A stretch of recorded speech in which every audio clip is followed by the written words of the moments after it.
नमस्कार, मैं हूं आपके साथ मोनिका गुप्ता और आप देख रहे हैं अपना उत्तर प्रदेश बुलेटिन की शुरुआत करेंगे खास खबरों के साथ। हजरतगंज में उजमा परवीन पर फायरिंग हुई। इस वक्त की बड़ी खबर आप तक पहुंचा रहे हैं लखनऊ से।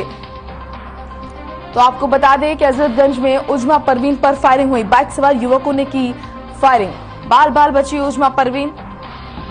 मल्टी लेवल पार्किंग के पास ये फायरिंग हुई है। ये बड़ी खबर। एनआरसी सीएए में एक्टिव थी परवीन। बड़ी खबर। हजरतगंज में उजमा परवीन पर फायरिंग।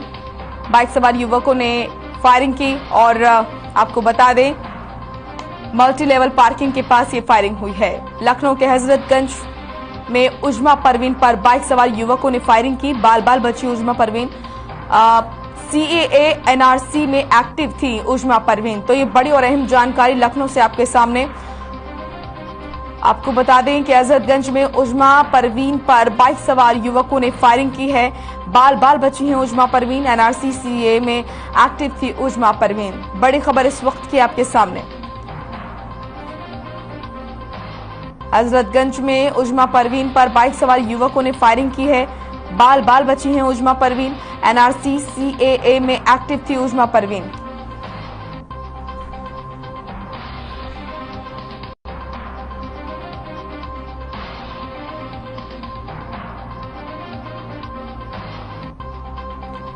तो ये बड़ी और अहम खबर आपके सामने लखनऊ के हजरतगंज से। ये बड़ी खबर। उजमा परवीन पर बाइक सवार युवकों ने फायरिंग की है। बाल बाल बची हैं इस हमले में उजमा परवीन। एनआरसी सीएए में एक्टिव थी उजमा परवीन। और ये तस्वीरें आप देख रहे हैं। पुलिस वहां सूचना पाते ही मौके पर पहुंची और इस पूरे मामले की जांच हो रही है कि आखिर ये युवक कौन थे जो कि उजमा परवीन पर फायरिंग कर रहे थे, क्या इनका मकसद था। तो लखनऊ के हजरतगंज से ये बड़ी खबर आप तक पहुंचा रहे हैं। उजमा परवीन पर बाइक सवार युवकों ने फायरिंग की।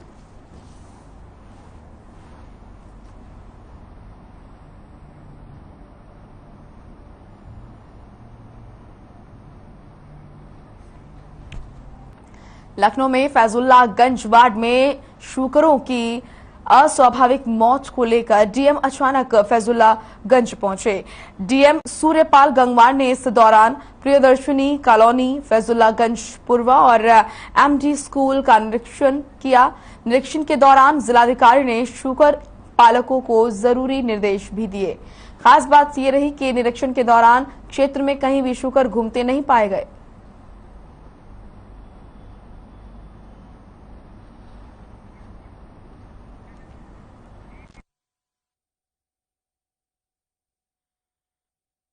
फैजुल्लागंज से ये खबर। अचानक फैजुल्लागंज पहुंचे डीएम, वहां का निरीक्षण किया गया। डीएम ने क्षेत्र का निरीक्षण किया। ये तस्वीरें उस दौरान की जब डीएम वहां पहुंचे और लोगों से बातचीत उन्होंने की। शुकर पालकों को उन्होंने जरूरी निर्देश दिए।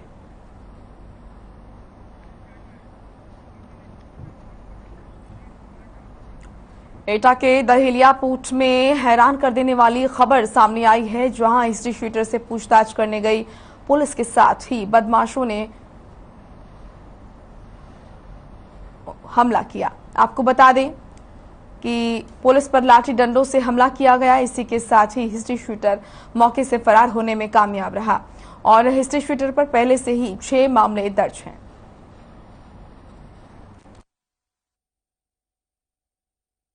ये थाना जसवंतपुर थाना प्रभारी से सूचना मिली थी स्पीकर के बारे में। उससे आवश्यक पूछताछ के लिए मौके पे गए थे और अचानक उनके घर की महिलाएं सामने आ गई और उनसे धक्का मुक्की करने लगी। इस पूरे प्रकरण पे थाना स्तर पर अभियोग पंजीकृत कर कार्रवाई की है। चलिए अब खबर मथुरा से है, जहां थाना कोतवाली के नए बस स्टैंड पर उस समय लोगों का हुजूम लग गया जब एक व्यक्ति किसी की जेब काटने की कोशिश कर रहा था। तभी मौजूद वहां लोगों ने उसको पहचान लिया और लोगों ने स्टेशन सहायक को सूचना दी, जिसके बाद अधिकारी ने उसे पकड़ लिया, लेकिन उसका दूसरा साथी भागने में कामयाब रहा। उसका दूसरा साथी भागने की कोशिश कर रहा था, माफ कीजिएगा, लेकिन यात्रियों ने उसे पकड़ लिया, जिसकी सूचना स्थानीय पुलिस को दी गई। मौके पर पहुंची इलाका पुलिस ने दोनों जेब कतरों की तलाशी ली तो एक जेब कट के पास से 500 के 2 नकली नोट बरामद हुए। वहीं दोनों जेब कतरों को पुलिस थाने ले गई। अभी एक लड़का जेब कट है, वो बार बार आता है, कई बार उसको पीट भी चुके हम, और वो आ जाता है रोजाना। आज जैसे ही वो देखा तो उसे देख के भागे, तो हमने उसको पकड़ लिया और पकड़ा तो दूसरा उसके साथ था एक और, वो भी पकड़ा भाग रहा था तो उसे पकड़ा तो उस पर 500 के 2 नकली नोट मिले। तो हमने पुलिस को सूचना दे दी, उसके बाद पुलिस आई। बुलंदशहर में खुर्जा की मूड़ाखेड़ा नहर में नहाते समय एक युवक डूब गया, जिससे लोगों में अफरा तफरी मच गई। वहीं सूचना मिलते ही मौके पर पहुंची पुलिस ने गोताखोरों की मदद से 3 घंटे की तलाश के बाद युवक का शव बरामद किया, जिसकी पहचान खुर्जा के मोहल्ला खीर खानी निवासी आबिद के रूप में हुई है। बताया जा रहा है कि मृतक आबिद अपने दोस्तों के साथ नहर में नहाने आया था और उसी दौरान वो नहर में डूब गया।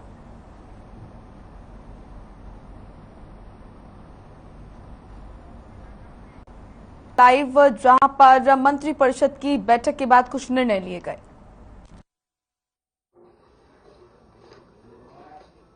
उत्तर प्रदेश की कैबिनेट ने 55 प्रस्ताव पारित किए हैं।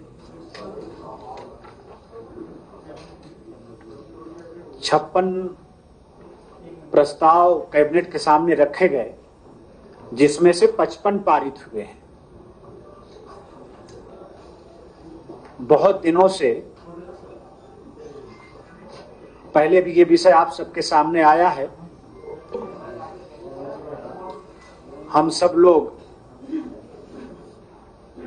ने भी हमेशा से मुख्यमंत्री जी से मांग की है कि नगर निगमों का विस्तार होना चाहिए, नगर पालिकाओं का विस्तार होना चाहिए, नगर पंचायतों का विस्तार होना चाहिए, नई नगर पंचायतें बनानी चाहिए। पहले भी बहुत दिनों के बाद योगी जी की सरकार ने ही, भारतीय जनता पार्टी की सरकार ने ही नगर निगम का भी विस्तार किया, नगर पालिका का भी विस्तार किया, नगर पंचायतों का भी विस्तार किया। इस बार फिर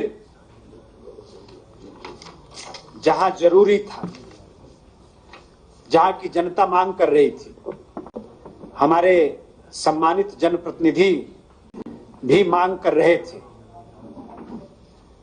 ऐसे और जिन कस्बों ने मानक को पूरी तरीके से मानक पूरा कर लिया था, ऐसे तकरीबन 18 नई नगर पंचायतों का गठन सरकार फिर से करने जा रही है और 20 नगर निकायों की सीमा का विस्तार भी करने का फैसला आज उत्तर प्रदेश की कैबिनेट ने लिया है। जो नई नगर पंचायतें बन रही हैं उसको हम जरूर आपके सामने रखना चाहेंगे। कटरा गुलाब सिंह बाजार प्रतापगढ़, हीरागंज बाजार प्रतापगढ़, कटरा गुलाब सिंह बाजार प्रतापगढ़, हीरागंज बाजार प्रतापगढ़, गढ़वारा बाजार प्रतापगढ़, गढ़वारा, भीरा लखीमपुर खीरी, भीरा, गैसड़ी बलरामपुर, गैसड़ी बलरामपुर, खखेरू फतेहपुर,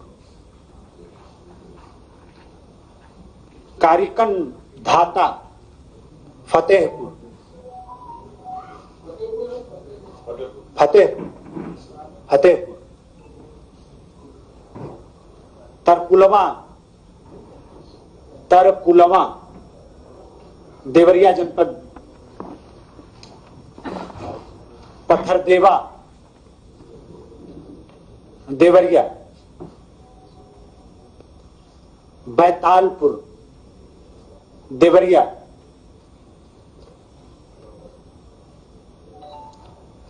मिरहची एटा, तरबगंज गोंडा, धानेपुर गोंडा, बेलसर गोंडा, मार्टिनगंज आजमगढ़, हैसर बाजार धनघटा, संत कबीर नगर,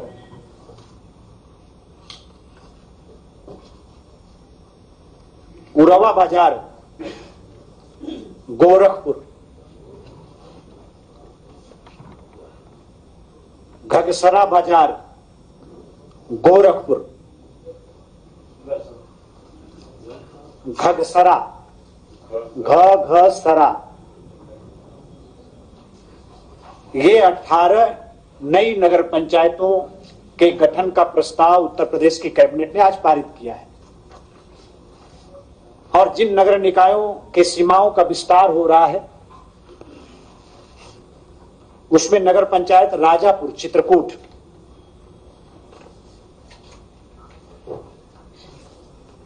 नगर पंचायत मटौध बादा, नगर पंचायत पाली हरदोई, नगर पंचायत लालगंज प्रतापगढ़, नगर पंचायत कटरा मेदनीगंज प्रतापगढ़, नगर पंचायत मानिकपुर ये भी प्रतापगढ़, नगर पंचायत भगवंत नगर उन्नाव, नगर पंचायत उगू, हाँ नगर पंचायत उगू उन्नाव, नगर पंचायत सहपऊ हाथरस, नगर पंचायत मलिहाबाद लखनऊ, नगर पंचायत बड़हलगंज गोरखपुर, नगर पंचायत महाराजगंज आजमगढ़, नगर पंचायत अमीला मऊ, नगर पंचायत पचपेढ़वा बलरामपुर, नगर पंचायत कुरारा हमीरपुर, नगर पंचायत सलोन रायबरेली, नगर पंचायत महोली सीतापुर,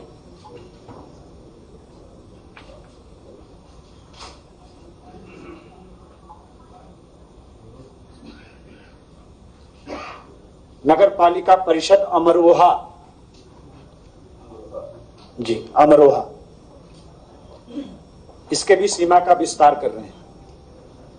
नगर पालिका परिषद महमूदाबाद सीतापुर,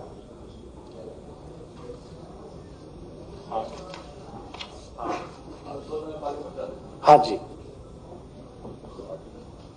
साथ ही ईज ऑफ डूइंग बिजनेस जो भी देश और दुनिया के उद्योगपति प्रदेश के अंदर आ रहे हैं उनको सहूलियत देने के लिए सरकार तमाम प्रयास कर रही है। उसमें श्रम विभाग ने एक सेक्शन होता है बॉयलर सेक्शन, उसके नियम में हम आज संशोधन कर रहे हैं। कहीं कोई बॉयलर्स में कोई छेड़छाड़ हो जाती थी, कहीं कोई बिना शासन प्रशासन को सूचना दिए उसको कहीं उठाकर एक जगह से दूसरे जगह कोई ले जाता था, कहीं एक जगह से उठाकर दूसरे जगह स्थापित कर देता, तो उसमें सजा का प्राविधान था। 2 साल की सजा जुर्माना के साथ। लेकिन आज उत्तर प्रदेश की कैबिनेट ने यह फैसला किया है कि हम 2 साल की सजा के प्राविधान को हम खत्म करेंगे। जो जुर्माना के रूप में सजा होती है वो चलती रहेगी।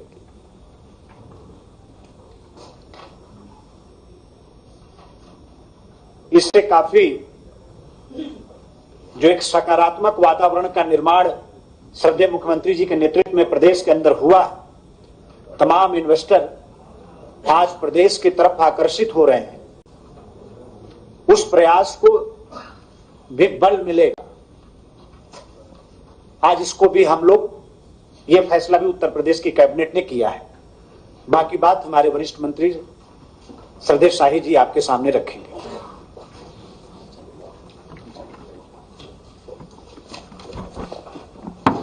नमस्कार मित्रों, मंत्रिपरिषद की बैठक में जैसा माननीय अनिल राजभर जी ने आपको जानकारी दी कि 55 विषयों पर आज जो है मंत्रिपरिषद ने अपना निर्णय लिया है, उसको अनुमोदन किया है। एक महत्वपूर्ण फैसला बुंदेलखंड के सभी 7 जनपदों के 47 विकास खंडों के भीतर प्राकृतिक खेती, जो भारतीय प्राकृतिक कृषि पद्धति है, उसके अनुसार प्रत्येक विकास खंड में 500 हेक्टेयर के क्लस्टर के रूप में चरणबद्ध तरीके से करने का फैसला किया है।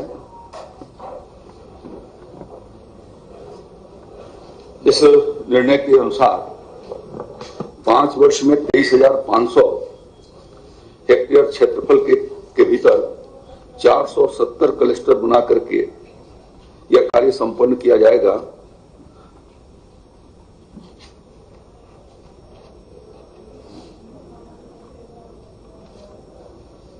इस पर 68 करोड़ 83 लाख रुपए का जो परिव्यय आएगा वो राज्य के वित्तीय संसाधनों से इस कार्यक्रम को संचालित किया जाएगा। माननीय मुख्यमंत्री योगी आदित्यनाथ जी ने अनेक अवसरों पर इस बात को कहा था कि बुंदेलखंड को हम प्राकृतिक खेती का हब बनाएंगे, जिससे कि ऑर्गेनिक प्रोडक्ट्स जो है वो वहां से पूरे देश और दुनिया को जा सकें। उस दृष्टि से यह निर्णय लिया गया है।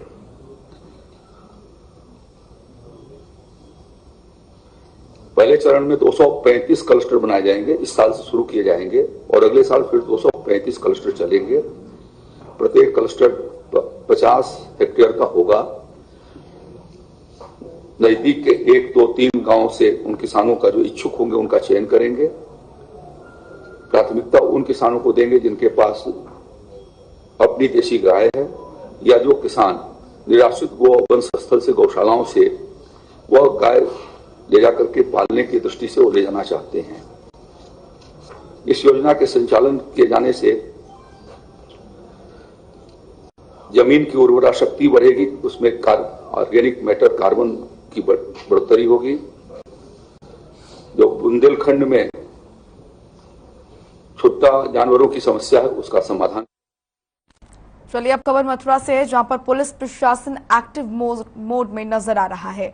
आपको बता दें कि थाना प्रभारी और चौकी प्रभारी निलंबित किए गए। मथुरा में पुलिस एक्शन मोड में है। एसएसपी ने कार्रवाई तेज कर दी है। थाना राया प्रभारी को निलंबित करने के बाद अब हाईवे के थाना प्रभारी और उसी क्षेत्र की चौकी सतोहा के प्रभारी पर गाज गिरी है। आरोप है कि बिना वरिष्ठ अधिकारियों को सूचना दिए लोगों को घंटों बिठाने को लेकर वरिष्ठ पुलिस अधीक्षक अभिषेक यादव ने इनको निलंबित किया है। वहीं इस कार्रवाई से भ्रष्टाचार पुलिसकर्मियों के पैरों तले जमीन खिसक गई है। जो पुलिसकर्मी भ्रष्ट हैं अब उनमें खलबली मच गई है। और आपको बता दें कि लगातार कार्रवाई होते देख जितने भी भ्रष्ट पुलिसकर्मी हैं उनके पैरों तले जमीन खिसक गई। मथुरा का ये मामला है। एसएसपी ने कार्रवाई तेज कर दी है थाना राया प्रभारी को निलंबित करने के बाद हाईवे के थाना प्रभारी और उसी क्षेत्र की चौकी सतोहा के प्रभारी पर गाज गिरी है। आरोप है कि बिना वरिष्ठ अधिकारियों को सूचना दिए लोगों को घंटों बिठाने को लेकर वरिष्ठ पुलिस अधीक्षक अभिषेक यादव ने इनको निलंबित किया है। वहीं इस कार्यवाही से भ्रष्टाचार से जो लिप्त हैं पुलिसकर्मी, उनके पैरों तले जमीन खिसक गई।